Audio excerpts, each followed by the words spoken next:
You know, a lot of challenges in the beginning is figuring out, we've got this amazingly vast, highly respected, you know, highly followed, very well-read property.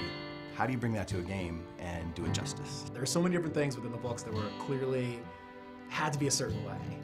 There was so much strife about whether we were going to do Tom Bombadil at all, and the conversation about, well, Tom Bombadil wasn't in the movies, and there's a reason why it was cut. We had a very strong belief on what we thought was going to make this story great.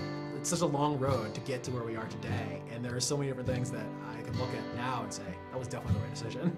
And Tom Bombadil was definitely the right decision. So at launch, it was, you know, we had 8 regions.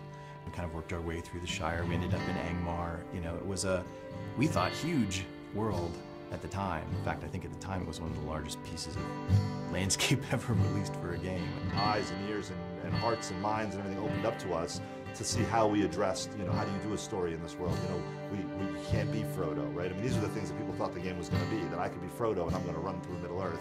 You know, we had to get them to understand what our take was, that we were allowing you to tell your own story within Tolkien's story. Our goal was, this has to look unlike any place that anybody's ever been in an MMO, right? And hopefully also in an RPG, because when you read about Moria, it's this big, huge, giant, expansive, cavernous place. The idea was to use, to make it a landscape space with not one, but 2 separate height maps. So there'd be a height map for the floor and then a height map for the ceiling. That was something we'd never done before, doing the vast landscapey interior dungeon. It's really hard without a date file and without having sky and clouds and sun and all the colors that brings in. And you could have 2 stretches that have the same grass pattern, the same little huts, and you swap out sunny blue sky for crazy red, green, shimmery, evil thing, and it totally changes the look and feel. Not having that in Moria, it was much more challenging, yeah.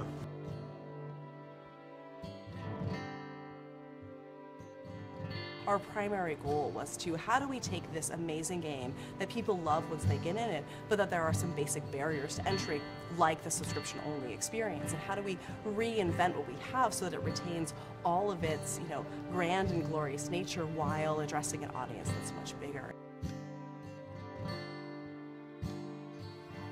We are standing on a mound of content that is, you know, almost 10 years old, going back to when we first started early development at Turbine.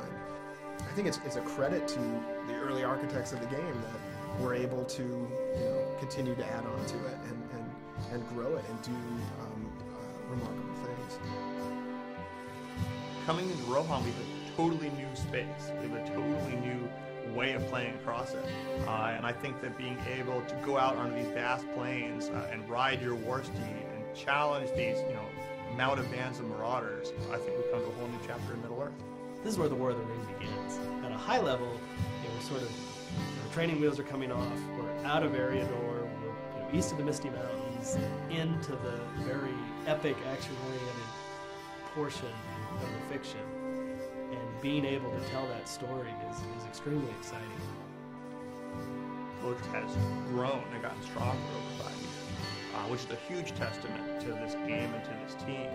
You know, the team has grown, the game has grown. We're not slowing down, anything, we're speeding up. It's going to be a fantastic 2012.